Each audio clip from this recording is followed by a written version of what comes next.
ఈరోజు దేవుని యొక్క వాక్య భాగంలోనికి మనం వెళదామండి. ఇశ్రాయేల్ రాజులు మరి మనము ధ్యానించుకుంటూ ఉన్నాము. ఉపవాసం ప్రార్థనలో మరి ఈ రాజుల గురించి మనము ప్రతిరోజు కూడా ధ్యానిస్తూ ఉన్నామండి. ఈరోజు మనము ధ్యానించుకోబోతున్న ఇశ్రాయేలీల 18వ రాజు గురించి. ఇతని పేరు పెకాహు. ఏంటండి పెకాహు? నిన్నటి దినాన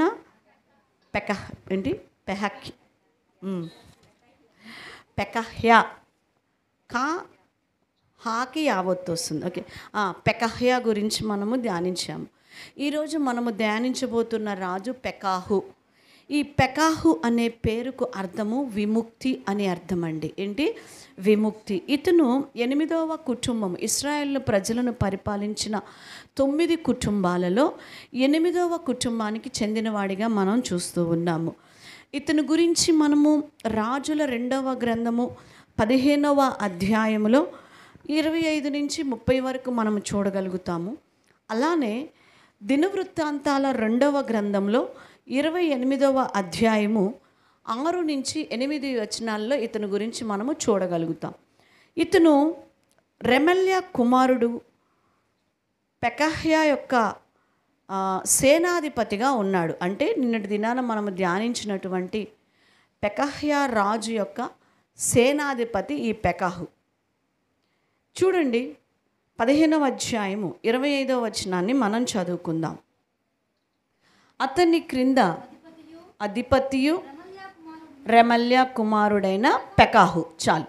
చూడండి, అధిపతి అంటే ఈ యొక్క పెకహ్యా దగ్గర ఒక అధిపతిగా, సేనాధిపతిగా పనిచేస్తున్నటువంటి వాడు రెమల్యా కుమారుడని మనం చూస్తున్నాం. ఇతను పెకహ్యాని కుట్ర చేసి చంపి ఇజ్రాయేలులకు రాజు అయినట్లుగా మనం చూస్తున్నాం. ఆల్మోస్ట్ ఎక్కడో ఒకళ్ళో ఇద్దరు అనుకుంటా నార్మల్గా చనిపోయిన పర్సన్స్ ఇజ్రాయేల్ రాజుల్లో కదా.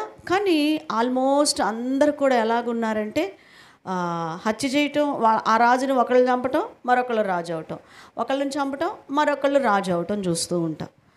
కానీ యూదా రాజులు అలాగా కాదు కదా. యూదా రాజులు అలా అతడు మరణించగా అతని కుమారుడు రాజాయను అలా చూస్తూ వచ్చాం. కానీ ఇజ్రాయేల్ రాజులు 9 కుటుంబాలు అందుకే వచ్చినాయి. అంత కుట్ర చేయటం వల్ల కదా, కుట్ర చేస్తూ చంపేసుకోవటం వల్ల ఇతను కూడా కుట్ర చంపినట్లుగా 15వ అధ్యాయం 25వ వచనములోనే మనం చూస్తాము. చూడండి, ఆ చివరి భాగంలో పెకాహు కుట్ర చేసి తన యొద్దనున్న గిలాదీయులైన 50 మందితోనూ అర్గోబుతోనూ అరీహేనుతోనూ కలుసుకొని షోమ్రోనులోనున్న రాజనగరులోని అంతఃపురమందు అతనిని చంపి పెకహ్యాకు మారుగా రాజాయను అని మనం చూస్తూ ఉన్నాము. సో ఈ యొక్క పెకహ్యాను చంపి ఇతను కుట్ర చేసి అనేక మందిని తీసుకొని వెళ్ళి చంపి ఇతను రాజు అవటాన్ని మనం చూస్తూ ఉన్నాం. ఇతను ఇజ్రాయేలీల్ని 20 సంవత్సరాలు పరిపాలించాడంట. ఎన్ని ఇయర్స్? 20 సంవత్సరాలు ఇశ్రాయేలు ప్రజల్ని పరిపాలించడాన్ని మనము చూస్తూ ఉన్నాము. అయితే ఇతను కాలంలో యూదా రాజ్యాన్ని అజర్యా పరిపాలిస్తున్నట్లుగా చూస్తూ ఉన్నాం. అజర్యా పరిపాలిస్తున్నాడు.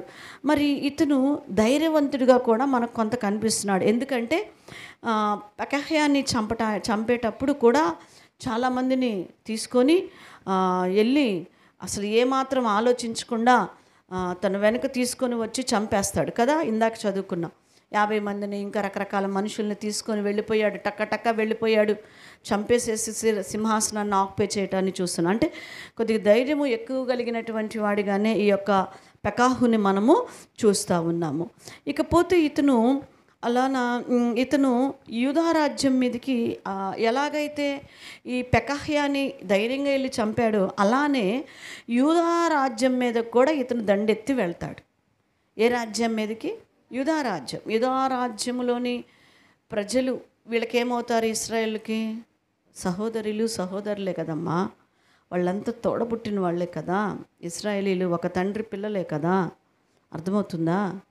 సో వాళ్ళ మీదకి ఏం వెళ్ళాడు? ఇతను యుద్ధానికి వెళ్తాడు. వెళ్ళేటప్పుడు ఇతను ఒక్కడే వెళ్లకుండా సిరియా రాజును కూడా తీసుకొని వెళ్తాడు. ఈ విషయాన్ని మనం 37వ వచనంలో చూడొచ్చు. ఆ దినములలో యెహోవా సిరియా రాజైన రెజీనును రెమల్యా కుమారుడైన పెకహును యూదా దేశం మీదకి పంపనారంభించెను. అంటే ఎందుకు పంపించాడంటే యూదా ప్రజలు దేవునికి వ్యతిరేకముగా జీవించటం వల్ల వారి మీదకి వీరిని ప్రేరేపిస్తాడనమాట దేవుడు. అయితే వీళ్ళు ఏం చేస్తారు, యుద్ధానికి వెళ్ళి అక్కడ యుద్ధానికి వెళ్ళినట్లుగా అక్కడ మనం చూస్తూ ఉంటాము. అంతేకాదు ఇతను ఇశ్రాయేల్ ప్రజల మీదకి యుద్ధానికి వెళ్ళటము. మరొక విషయం ఏం చూస్తామంటే ఇశ్రాయేలీలు పాపము చేయుటకు యెరోబాము చేసిన పాపమును విడువక అనుసరించి యెహోవా దృష్టికి చెడుతనము జరిగించిన వాడిగా కూడా మనం చూస్తాం. ఇది 28వ వచనం 29వ వచనంలో చాలా క్లియర్గా మనము చూడొచ్చు.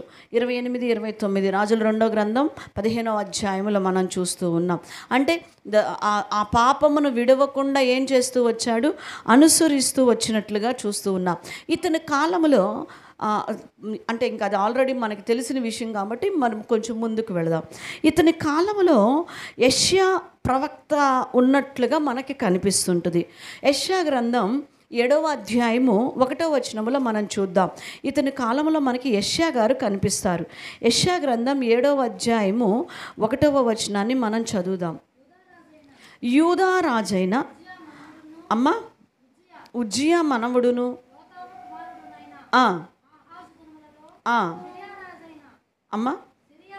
సిరియా రాజైన ఎజీలును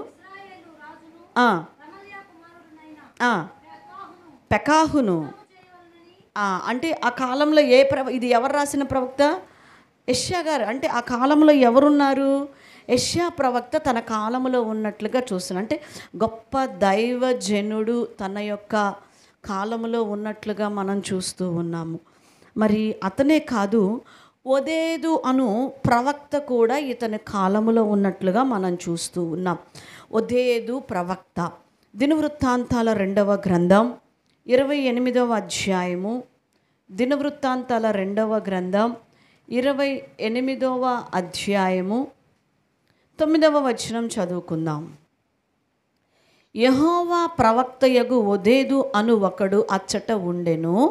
అతడు షోమ్రోనునకు వచ్చిన సమూహము ఎదుటకి పోయి వారితో ఇలాగూ చెప్పెను, ఆలకించుడి, మీ పితరుల దేవుడైన యెహోవా యూదా వారి మీద కోపించినందుచేత ఆయన వారిని మీ చేతికి అప్పగించెను.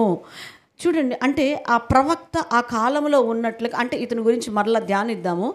సో ఇతని విషయంలో మనము ఇక్కడి వరకు ఏం చూస్తూ వస్తున్నామంటే, మనము కుట్ర చేసి తన రాజుని చంపిన విధానాన్ని చూసాము. 1, 2 ఇతను చాలా ధైర్యవంతుడిగా కూడా కనిపిస్తూ ఉన్నాడు.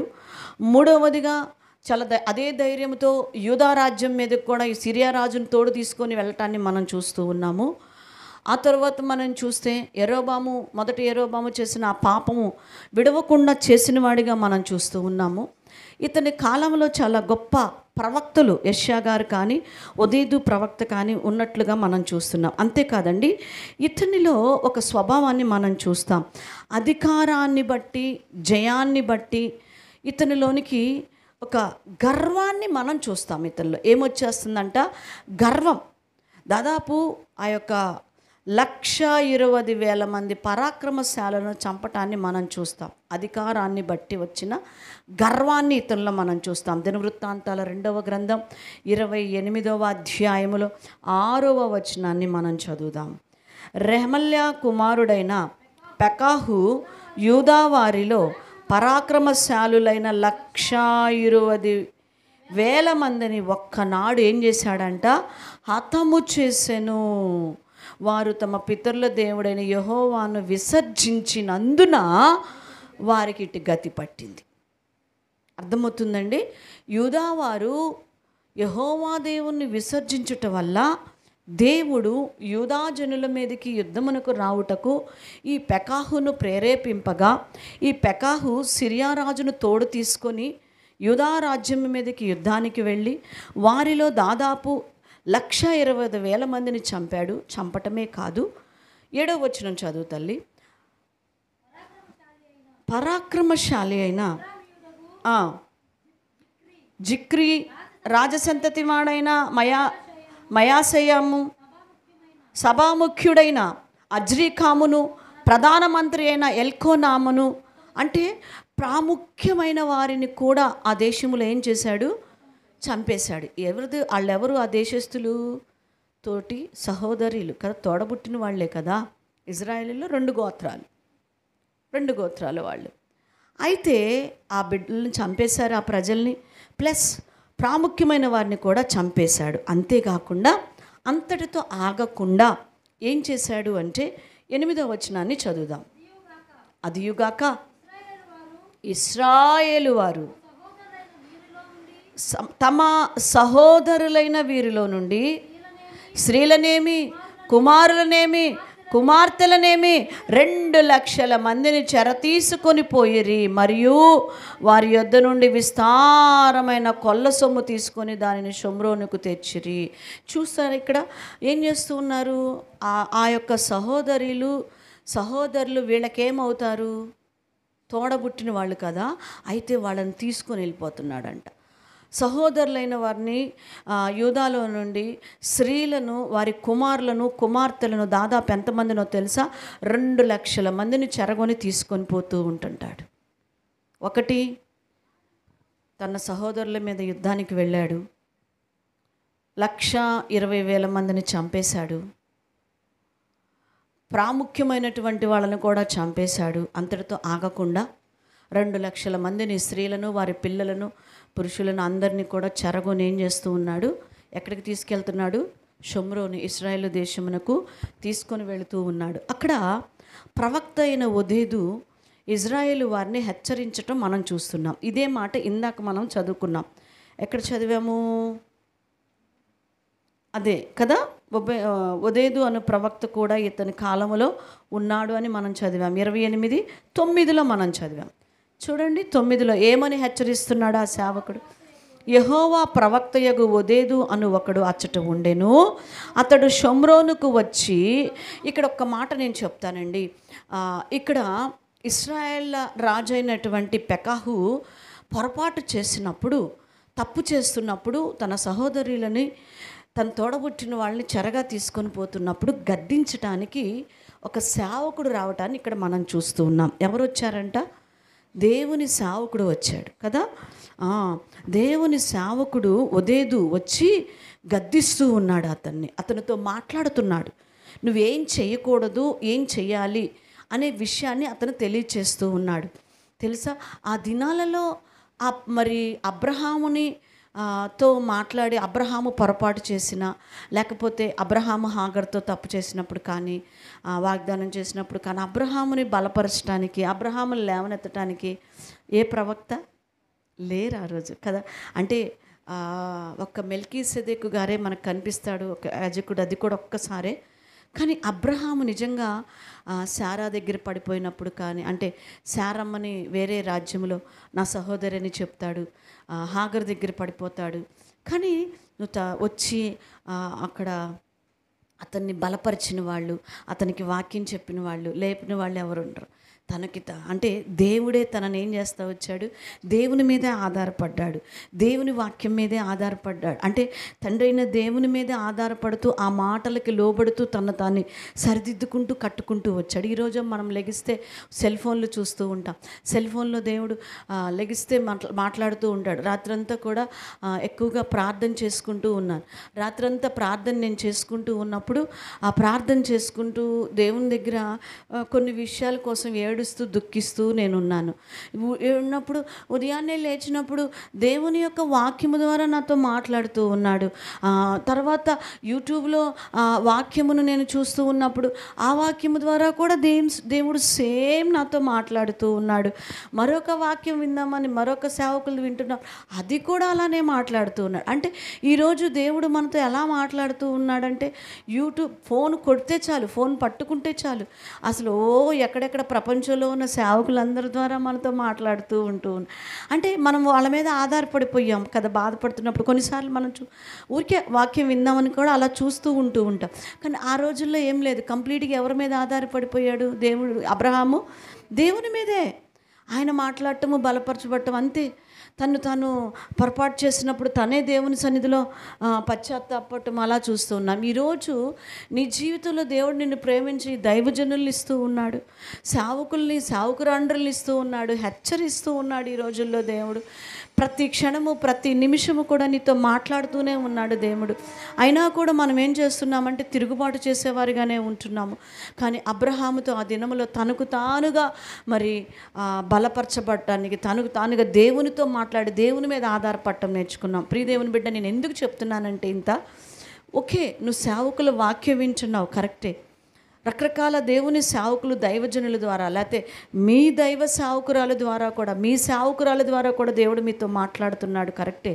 మీరు ప్రార్థన చేసుకుంటూ ప్రభువా ఈరోజు నీ సేవకురాల ద్వారా మీరు మాతో మాట్లాడండి అని ప్రార్థన చేసుకొని వస్తున్నారు, బాగుంది, దేవుడు మాట్లాడుతున్నాడు. కానీ మీకు మీరుగా దేవుని స్వరం వినటం నేర్చుకోవాలి. మీకు మీరుగా వాక్యము చదువుచు వాక్యములో నుంచి ఒక మన్నా తీసుకోవటం నేర్చుకోవాలి. దీని మీద ఆధారపడాలి. మీరు వాళ్ళు చెప్పే దాని మీద వీళ్ళు చెప్పే దాని మీద కాదు. ఎవరి మీద ఆధారపడాలి? వాక్యం మీద ఆధారపడండి. లేదంటే అబద్ధ బోధకులు మిమ్మల్ని మోసం చేసే దినాలు వస్తాయి. ఈ పాస్టర్ చెప్పాడు కదా, ఆ పాస్టర్ చెప్పాడు కదా, నథింగ్. జాగ్రత్త, వాక్యం తెలుసుకొని ఉండండి. ఒక చోట అంటే ఒక సేవకులు చెప్తూ ఉన్నారు, ఒక పాస్టర్ గారు అంటే ఒక ఇంటికి వెళ్ళాడంట. ఎలా వస్తారో చూడండి, వెళ్ళి కొన్ని భాషలు మాట్లాడి, సహోదరి దేవుడు నీ ఇంట్లో ఉన్నటువంటి కొన్ని గ్రాముల బంగారాన్ని తీసుకొచ్చి నా ముందు పెట్టమంటున్నాడు, నన్ను ప్రార్థన చేయమంటున్నాడు దేవుడు.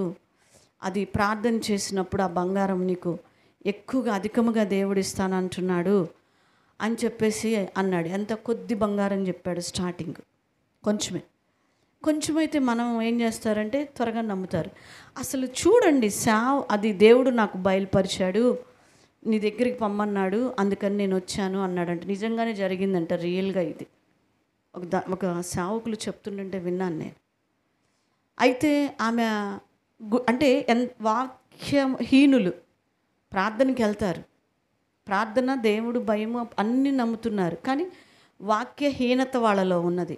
వాక్యము తెలియనటువంటి వారు చూడండి, అంటే ధ్యానించిన వారు, చదువుకున్నోళ్ళు సైతం కూడా కదా ఈ రోజుల్లో వాక్య జ్ఞానము లేని వారు ఏం చేస్తారంటే తెచ్చేస్తారు. ఆమె వెంటనే తెచ్చి ఆడబెట్టేసిందంట.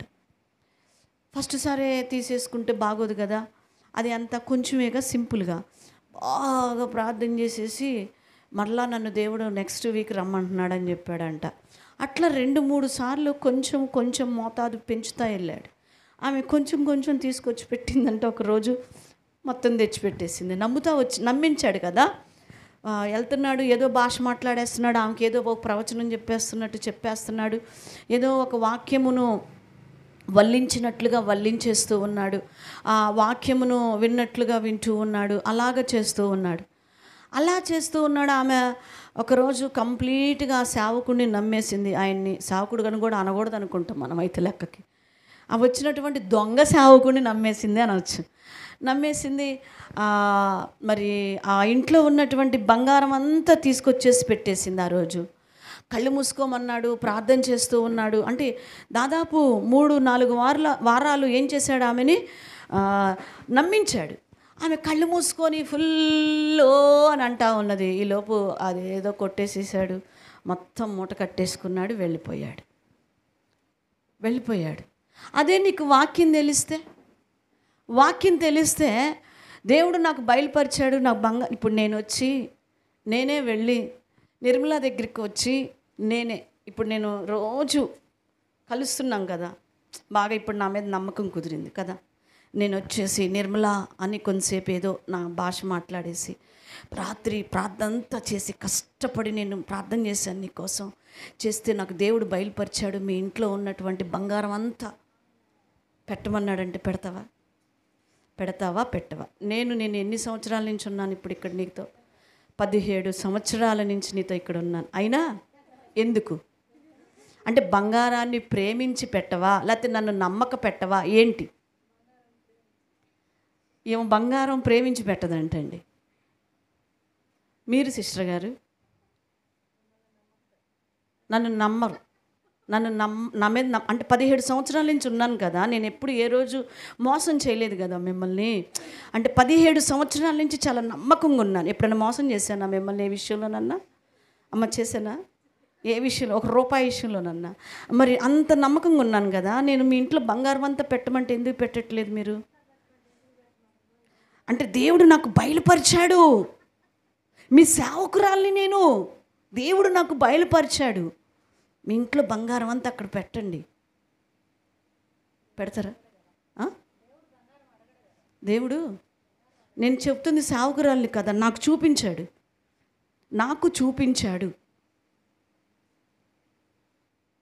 వాక్యం చెప్పండి. నీకు చూపించిన దేవుడు నాకు చూపించడా? నీకు చూపించి నీకు బయలుపరిచిన దేవుడు నాకు కూడా ఏం చేయాలి? చూపించాలి కదా. ఎక్కడైనా అలాంటి ప్రవచనాలు పరిశుద్ధ గ్రంథంలో రాయబడి ఉన్నాయా? ఇప్పుడు చూడు, బంగారాన్ని ప్రేమించి నన్ను నమ్మకాన్ని అంటున్నారు, అంతేగాని వాక్యములో ఆ విధముగా ఎక్కడా దేవుడు ప్రవచించినట్లుగా అలాంటి కార్యాలు చూపిస్తాడన్నట్లుగా పరిశుద్ధ గ్రంథములో లేదు అన్న మాట ఎవరి నోట రాల. అందుకే నేను ఇందాక మీకు చెప్తున్నది, దేని మీద ఆధారపడాలి? వాక్యం. సేవకులం మేము బోధిస్తారు, చాలామంది బోధిస్తారు. దేవుడు అందుకే అంటున్నాడు, మీరు దేన్ని బేస్ చేసుకోండి? ప్రవచనాలని కాదు, పరిశుద్ధాత్మ ఎగరటము లేకపోతే గంతులేయటము. నేనేమి తప్పు పట్టట్లేదు, లేవని అంటలేదు, కానీ అబద్ధ బోధకులు ఉన్నారు. అలాంటి మీ సంఘములో చెప్పే నా విషయంలో నేనైనా ఏదైనా మిస్టేక్ చెప్తే మీరు తెలుసుకోవాలి అంటే మీరు దేని మీద బేస్ అవ్వాలి? వాక్యం. ఆనాడు అబ్రహాం గారు ఎవరు లేరు, దేని మీద ఆయన ఆధారపడ్డాడు? దేవుని మీద. అంతే, పడిపోయినా లేచినా అంతే దేవుని. ఈరోజేమో లెగిస్తే సెల్ ఫోన్లు నొక్కేసేయటం, ఆ యూట్యూబ్ నొక్కేయటం. ఒక సేవకుడు చెప్తాను, యూట్యూబ్ తెలుగులో చెప్పండి. యూట్యూబ్ని తెలుగులో చెప్పండి. యూట్యూబ్ తెలుగులో పొగగొట్టం. ఏంటి యూట్యూబ్ అంటే? అది వస్తూ ఉంటుంది, మనం పీల్చుకుంటా ఉంటాం. యూట్యూబ్ తెలుగు అంతే కదా. యూట్యూబ్ అంటే నువ్వెవరు? నువ్వు గొట్టం, నువ్వు పొగ్గొట్టం. యూట్యూబ్ పొగ్గొట్టం అంటే నువ్వు, అంటే నువ్వు పొగగొట్టం. ఓకే, ఆ గొట్టం ఒకటే పీలుస్తుంటామంట, వచ్చినవన్నీ చూస్తూ ఉంటామంట. ప్రియదేవుని బిడ్డలారా, వాక్యమును బేస్ అవుదాం. వాక్యం ఈరోజైతే, ఆనాడు అబ్రహాం కాలంలో లేదు ఎక్కువ, కానీ ఇప్పుడు లెగిస్తే సేవకుల ద్వారా ఎన్నో వాక్యాల ద్వారా హెచ్చరింపబడుతున్నాం. అయితే వాక్యము మీద ఎక్కువగా బేస్ అవ్వండి, వాక్యాన్ని చదవండి. ఇతను ప్రవక్త ఒదేదు ఈ యొక్క పెకాహు దగ్గరికి వచ్చి పెకాహుతో చెప్తూ ఉన్నాడు. ఏమంటున్నాడంటే, ఇశ్రాయేలు వారిని హెచ్చరించినట్లుగా మనం చూస్తుంటాం. వారిని యూదారాజ్యములో ప్రజలని, స్త్రీలను, వారి కుమారులను నీవు యుద్ధము చేసి వారిని చెరపట్టుకొని నువ్వు తీసుకువెళుతున్నావు. మీరు చెరపట్టారు, దేవుడే వారిని ఇచ్చాడు, కానీ మీరు చెరపడితే దొరకలేదు. వాళ్ళు దేవుని దృష్టిలో తప్పు చేశారు కాబట్టి, పాపము చేశారు కాబట్టి యూదా ప్రజలు వాళ్ళని దేవుడు మీకు అప్పగించాడు. అందువలన మీ చేతికి వాళ్ళు చిక్కారు. కానీ వాళ్ళని విడిచిపెట్టండి, వాళ్ళని పోనివ్వండి వాళ్ళ దేశానికి. మీ దేశానికి తీసుకువెళ్ళటానికి వీలు లేదు. ఎందుకంటే ఇదే పద్ధతి రేపు నీ మీదకు కూడా వస్తుంది. ఇశ్రాయేలు రాజా, మీ మీదకు కూడా వస్తుంది. మీ మీద కూడా ఆయన కోపం వస్తుంది.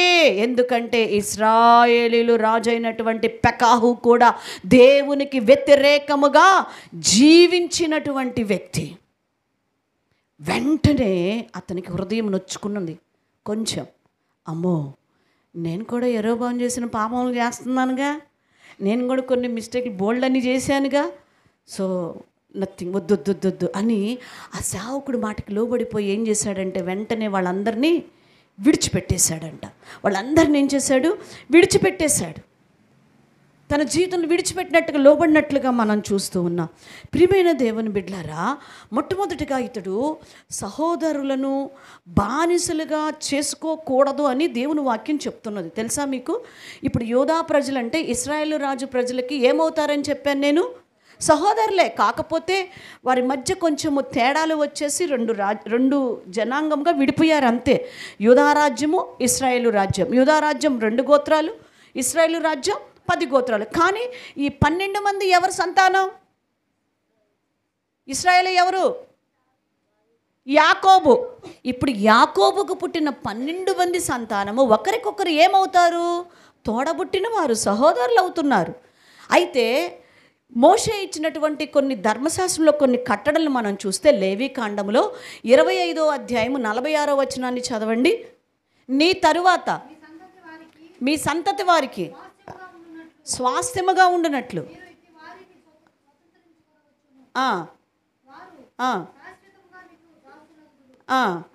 కానీ బాగా వినండి. కానీ ఇశ్రాయేలీయులైన మీరు సహోదరులు కనుక ఒకని చేత ఒకడు చేయించుకోకూడదు, కఠిన సేవ చేయించుకోకూడదు. ఎందుకంటే మీరు సహోదరులు, ఒక తండ్రికి పుట్టినవారు. మీరు ఇతరుల కనానీల్ని, పెరిజీల్ని వాళ్ళు జయించండి, వాళ్ళని బానిసలుగా పెట్టుకొని అట్లాంటి వాళ్ళందరినీ చేయండి. కానీ మీరు ఇశ్రాయేలీలు అనబడుతున్న మీరు ఒకరికొకరెవరు? సహోదరులు. వారిని ఎలా చేసుకోవద్దు? బానిసలుగా వాడుకోవద్దు, పనివారిగా వారిని చేసుకోవద్దు అని చెబితే ఆ ఆజ్ఞని ఇప్పుడు ఈ రాజు ఏం చేయబోయాడు? మీరబోయాడా లేదా? తన సహోదరులను మీద యుద్ధం చేసి వారిని ఏం చేశాడు? తీసుకొని వెళ్ళిపోతున్నాడు రాజ్యం. దేనికి? బానిసలుగా తీసుకెళ్ళిపోతూ ఉన్నాడు. ఆజ్ఞను మీరినటువంటి వ్యక్తిగా చూస్తున్నాం. ప్రియ దేవుని బిడ్డ, ఈరోజు నీవు కూడా సహోదరులు ఐక్యత కలిగి నివసించుట ఎంత మేలు, ఎంత మనోహరమని దేవుని వాక్యం చెప్తూ ఉన్నది. ఈరోజు ఒకరిని ఒకరము ప్రేమించుకోవాలి, ఒకరిని ఒకరము క్షమించుకోవాలని దేవుని వాక్యం సెలవిస్తూ ఉన్నది. అయితే ఏం చేస్తూ ఉన్నాం?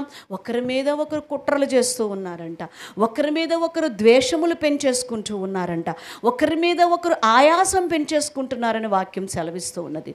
ప్రియ సహోదరి, ఈరోజు ఒకే రక్తము చేత కడగబడిన బిడ్డలం మనందరం. దేవునికి మహిమ కలుగును గాక. హల్లెలూయా. ఆ రక్తం ఏమిటి? క్రీస్తు రక్తం. ఏ రక్తము? క్రీస్తు రక్తము చేత కడగబడిన మనందరము కూడా ఒక తండ్రి బిడ్డలం. ఎవరి బిడ్డలం? ఒక తండ్రి బిడ్డలం. ఒకరిని ఒకరము ఎంచుకోకూడదు, ఒకరిని ఒకరము బాధ పెట్టుకోకూడదు, ఒకరి లోపములను ఒకరము ఎంచి చూపించి పొడవకూడదు. ఒకరిని ఒకరము క్షమించుకోవాలంట, ఒకరిని ఒకరము ఆదరించుకోవాలంట, ఒకరికొకరు సపోర్ట్ ఇవ్వాలంట. మనందరము మన పరమ తండ్రి అయిన దేవుని పిల్లలం. ఈరోజు మనం ఎలాగ ఉన్నామో పరిశీలన చేసుకునే వారముగా ఉండాలి. ఒక తండ్రికి పుట్టిన పిల్లలే ఈ రోజుల్లో కలిసి ఉండడానికి ఇష్టపడరు. ఒకళ్ళు హెచ్చింపబడుతుంటే ఒకళ్ళకి ఒక అసూయ వచ్చేస్తూ ఉంటుంది. ద సేమ్ ఆత్మీయతలో కూడా అలానే వస్తుంది. కొందరిని దేవుడు హెచ్చించి అలా లేపి పరిచర్యలో, ప్రార్థనల్లో, వాక్యంలో అలా వాడుకుంటూ ఉన్నారనుకోండి, మిగతా వాళ్ళకి ఒకలాంటి కోపము, బాధ, అసూయ, ద్వేషం వచ్చేస్తూ ఉంటుంటుంది. సో ఆ మనసు మనకి పనికి, అంటే ధర్మశాస్త్రానికి విరోధముగా ఏం చేశాడు ఇతడు? బ్రతికిన వాడిగా మనం చూస్తూ ఉన్నాం. ఈరోజు నీవు కూడా దేవుని వాక్యమునకు, ప్రభువిచ్చిన కట్టడలకు వ్యతిరేకముగా నీవు జీవించొద్దు అని దేవుడు సెలవిస్తూ ఉన్నాడు. మరి యెరోబాము చేసిన పాపమును ఏం చేశాడు? అనుసరించిన వాడిగా కూడా మనం చూస్తూ ఉన్నాము. మరి దేవుడిచ్చినటువంటి అవకాశం, అంటే వారిని విడిచిపెట్టేశాడు కరెక్టే, కానీ తన ప్రవర్తన మాత్రం ఏం చేసుకోవాలా? మార్చుకోలే తన బ్రతుకుని. మొదటిసారి ఈ యొక్క అషూరు రాజుకి కప్పం కడతాడండి. ఆ కప్పం కట్టేస్తాడు, కానీ రెండోసారి ఆ కప్పం కట్టడు. అషూరు రాజు వచ్చి ఆ యొక్క కప్పం కట్టకపోయేసరికి ఇతను చాలా భయంకరమైనటువంటి కొన్ని దారుణమైన పనులు చేయటాన్ని కూడా మనం చూసాం. తన సహోదరుల మీదకి యుద్ధమునికి వెళ్ళటం ఒకటి, తన సహోదరులైనటువంటి 120,000 మందిని చంపటాన్ని మనం చూసాము. అందులో ప్రాముఖ్యమైనటువంటి వారిని కూడా చంపటం మనం చూసాము. తన సహోదరులందరినీ కూడా మరి చెరగా బానిసలుగా తీసుకొని వెళ్ళటాన్ని, అంటే ధర్మశాస్త్రమును మేరటాన్ని మనము చూస్తూ వచ్చాము. మరి యెరోబాము పాపమును అనుసరించినాడు. ఇంత సేవకుడు యెషయా ప్రవక్త ఉన్నాడు ఆ దినములో, ఓదేదు ప్రవక్త ఉన్నాడు ఆయన దినాల్లో. వారు ఎంతో హెచ్చరించిన తర్వాత కూడా తన బ్రతుకుని తర్వాత ఏం చేసుకోలేదు, మార్చుకోలే, ప్రవర్తనని మార్చుకోలే, మరలా అదే పాపముల్లో కొన్ని కంటిన్యూ అవ్వటాన్ని చూస్తూ ఉన్నాం. అంతేకాదు ఇతను ఎలాగా కుట్ర చేసి పెకహ్యాని చంపాడు.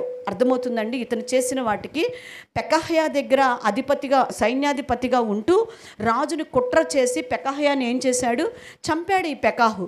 సేమ్ అలానే ఇతను కూడా చంపబడతాడు. చదువుదాం ఆ మాట. ఆ చంపబట్టడానికి ముందుగా మనం చూస్తే రాజుల 2వ గ్రంథం 15వ అధ్యాయం 29వ వచనం చదువుదాం. ఇశ్రాయేలు రాజైన పెకాహు దినములలో అష్షూరు రాజైన తిగ్లత్పిలేసెరు వచ్చి ఈయన పట్టణమును, అబ్బేల్ మాతాయాక పట్టణమును, యెనోయాహు పట్టణమును, కెదేషు పట్టణమును, హాసోరు పట్టణమును, గిలాదు దేశమును, గలిలియా దేశమును, నఫ్తాలి దేశమును అంతయును పట్టుకొని అచ్చటనున్న వారిని అష్షూరు దేశమునకు చెరగా తీసుకొని పోయిన. అంటే కప్పము కట్టకపోయేసరికి ఇశ్రాయేలు రాజ్యం మీదకి వచ్చి మొత్తం ఏం చేశాడంట, చెరగా దోచుకొని వెళ్ళిపోయాడు. ఈరోజు దేవుడిచ్చిన కట్టడలకి నువ్వు లోబడకుండా నీ ఇష్టానుసారముగా నువ్వు జీవిస్తూ ఉంటే అపవాది నిన్ను దోచేసుకుంటాడు. నీలో ఉన్న ఆ కొంచెము విశ్వాసాన్ని, ఆ కొంచెము పరిశుద్ధతని, నీలో ఉన్న ఆ కొంచెము భక్తి జీవితాన్ని, కొంచెము నీతి కలిగిన ఆ జీవితాన్ని కూడా వాడు ఏం చేసేస్తూ ఉంటాడు, దోచుకొని వెళ్ళిపోతూ. ఎందుకంటే వాడి పేరే ఏంటి, దొంగ, దోచుకునేవాడు. వాడు దోచేసుకోవటమే వాడికి తెలుసు నీ దగ్గర నుంచి. ఎందుకంటే నీవు దినదినము లోబడి నీ ప్రవర్తనని సరిచేసుకోవట్లేదు, దేవునికి చెల్లించవలసిన అర్పణలను, దేవునికి ఇవ్వవలసినటువంటి ప్రార్థనా అర్పణలను, దేవునికి ఇవ్వవలసినటువంటి సమయమును, దేవునికి ఇవ్వవలసిన సేవా జీవితాన్ని మనం ఇవ్వకపోవటం వల్ల, మనకి నచ్చినట్లుగా బ్రతకటం వల్ల అపవాది మనల్ని ఏం చేస్తాడంట, దోచుకొని పోతాడని వాక్యం చెప్తూ ఉన్న. దోచుకోవటమే కాదు, చివరికి అతను ఎలా మరణించాడంటే 15వ అధ్యాయం 30వ వచనంలో చదువుదాం. 2వ రాజులు 15:30. అప్పుడు ఏలా కుమారుడైన హోషియా ఇశ్రాయేలు రాజును రెమల్యా కుమారుడునైన పెకాహు మీద కుట్ర చేసి అతని మీద పడి అతన్ని చంపి యూదారాజైన ఉజ్జియా కుమారుడైన యోతాము ఏలుబడిలో. ఇక్కడ మనం చూస్తున్నామండి, ఈ ఏలా అనే వ్యక్తి ఇతన్ని ఏం చేశాడంట, కుట్ర చేసి చంపాడు. ఇతను ఎలా రాజవ్వాడు, పెకాహు ఎలా రాజవ్వాడు, పెకాహ్యాని కుట్ర చేసి చంపి, రాజుని కుట్ర చేసి చంపి ఒక సేనాధిపతిగా ఉన్నవాడు సింహాసనాన్ని ఎక్కాడు. ఇప్పుడు ఇతన్ని కూడా ఏం చేశారంట, ఏలా అనేవాడు వచ్చి అలాగే చంపినట్లు. ఏలా కాదు చంపింది, క్షమించండి, హోషియా కదా, ఏలా కుమారుడైన హోషియా, క్షమించండి, ఏలా కుమారుడైన హోషియా చంపినట్లుగా చూస్తూ ఉన్నాం. ఇతను పరిస్థితి ఏంటంటే, ఇప్పటి వరకు మనం చదువుకున్నటువంటి రాజులు సమాధి చేయబట్టం మనం చూస్తూ వచ్చాము. ఏ స్థలంలో సమాధి చేయబడ్డారో కూడా రాస్తూ వచ్చారు. కాకపోతే మనం పట్టించుకోలేదు. కానీ దాని గురించి మీరు చూస్తే కనీసం ఇతనికి ఎక్కడ సమాధి చేశారో కూడా రాయలా, ఏ స్థలంలో సమాధి చేశారో కూడా రాయలా. అంటే అంతటితో అతని కథ ముగించేసేసాడు పరిశుద్ధ. అంటే అసలు చేశారో చేయలేదో, ఎవరిలాగా అతల్య చనిపోయిన తర్వాత ఆమెను సమాధి చేయండి అంటే ఏమీ అక్కడ లేవు, పీసెస్ కూడా ఏం దొరకలా. కుక్కలు ఏం చేసేసినాయి, యజబేలు మొత్తం ఏం చేసేసినాయి, తీసుకెళ్ళిపోయినాయి కదా, అన్నీ తీసేసుకెళ్ళిపోయినాయి. ఆ పడి చనిపోయిన తర్వాత అవన్నీ కూడా మనం చూస్తూ ఉంటాం. రాణి కదా చెయ్యండి అంటే ఆడేమి లేవు వాళ్ళ జీవితాల్లో, ఏమీ లేవు వాళ్ళ జీవితాల్లో. ప్రియదేవుని బిడ్డ, ఈరోజు నీ జీవితంలో నువ్వు కూడా సమస్తాన్ని పోగొట్టుకుంటూ ఉన్నాము. ఈ లోకమైన ఈ సమాధి గురించి నేను చెప్పట్లేదు, కానీ ఈ లోక సంబంధమైన సమాధి ప్రాముఖ్యమని నేను ఇక్కడ మాట్లాడటలేదు. కానీ ఒక దేవుని బిడ్డగా నీ జీవితంలో పరలోక స్వాస్థ్యాన్ని నువ్వు పోగొట్టుకుంటావేమో పరిశీలన చేసుకో.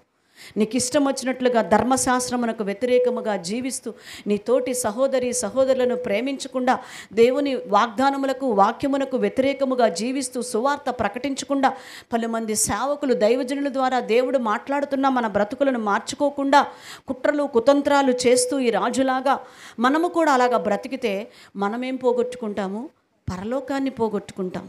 కాబట్టి మనం ఎలాగుంటున్నామో ఇక్కడేమో ఒక దేవుని బిడ్డలాగా మంచి గొర్రెపిల్ల వేషం వేసుకుంటూ ఉన్నాం. తర్వాత బయట లోకంలోకి వెళ్ళిపోయిన తర్వాత తోడేలు స్వభావం నీలో కనిపిస్తున్నది. ఇక్కడ మాటలు అక్కడ, అక్కడ మాటలు ఇక్కడ. ఎట్లాగా మాట్లాడుతున్నావో, ఎలాగా జీవిస్తున్నావో నీకు తెలుసు. పలుమార్లు దేవుడు వాక్యము ద్వారా నిన్ను హెచ్చరిస్తున్నా, బ్రతుకును మనం మార్చుకోవట్లేదంట. లోకస్తుల కంటే దారుణంగా బ్రతుకుతున్నామంట మనం. వాక్యము తెలియని వారికంటే కూడా వాక్యము తెలుసుకొని కూడా బహు భయంకరంగా బ్రతుకుతున్నామంటున్నాడు దేవుడు. ఇశ్రాయేలీయుడే ఇతను కూడా, కానీ ఎంత దారుణంగా బ్రతికాడో చూడండి ఈ పెకాహు.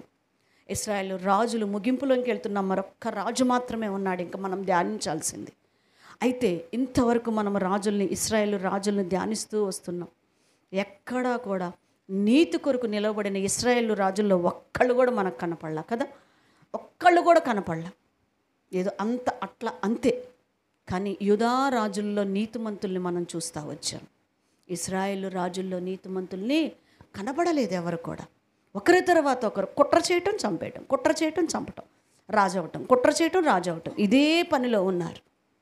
దేవుని సంఘములో నీకు వచ్చి క్రీస్తు రక్తము చేత కడగబడి వాక్యము కొన్ని సంవత్సరాల నుంచి వింటూ కూడా ఇంకా నీ జీవితంలో కోపములు, అసూయలు, ద్వేషములు, యొక్క చాడీలు చెప్పే అలవాట్లు, ఇవన్నీ నీవు మానుకోకపోతే ఒకరోజు నువ్వు అనుకుంటున్నావేమో, నేను ఇప్పుడు బాగున్నాను, నా పరిస్థితి చాలా బాగుంది, నేను నా ఇంటి వారు బాగున్నాం అనుకుంటున్నారేమో. దేవుడు అంటున్నాడు, శ్రమ శ్రమ, ప్రతిదానికి మనం లెక్క చెప్పాలి. కాబట్టి బ్రతుకును మార్చుకుందాం, మన లోక సంబంధమైన అలవాట్లను విడిచిపెడదాం, ఆత్మ సంబంధమైనటువంటి ఆశీర్వాదములతో నింపబడటానికి ప్రయత్నము చేద్దాం.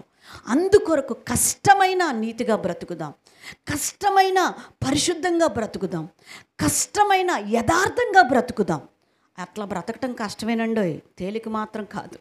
నీతిగా, యథార్థంగా, పరిశుద్ధంగా, నమ్మకంగా దేవునికి కొరకు జీవించటం అనేది చాలా కష్టమే. నేను సుఖం అంటలేదు, చాలా కష్టం. ఎవ్రీడే ప్రభు కొరకు బతుక. అందుకే అన్నారు మన యేసుక్రీస్తు ప్రభు వారు ఆ రోజు సిలువ మోసారు, కానీ మనము ప్రతిరోజు మొయ్యాలంట. ఒక క్రైస్తవులు అన్నవారు ఎన్ని రోజులు మొయ్యాలంట? చచ్చిపోయే వరకు సిలువను మోస్తూనే ఉండాలి, తప్పదు. ఆ శ్రమల బాటలో వెళ్తూనే ఉండాలి దేవుని బిడ్డలం మనం. మరి ఆ బాట నుంచి ఎందుకు లెబ్బా నాకు ఈ శ్రమలు, ఈ కష్టాలు, హ్యాపీగా అలా వెళ్ళి కూర్చొని నేను ఇలా ఇంటికి వెళ్ళిపోతాను అనుకుంటే, రేపు దేవుడు కూడా అక్కడికి వెళ్ళగానే నువ్వు ఇలా రావటానికి వీల్లేదమ్మా, నీ ప్లేసు అలా అమ్మా అని అలా పడేస్తాడంట మనల్ని. సో మన జీవితాన్ని పరిశీలన చేసుకుందాం, దేవుని సన్నిధిలో మొరపెట్టుకుందాం. చిన్న వాక్యం దేవుడు తన వినికిడిలో దీవించునుగాక.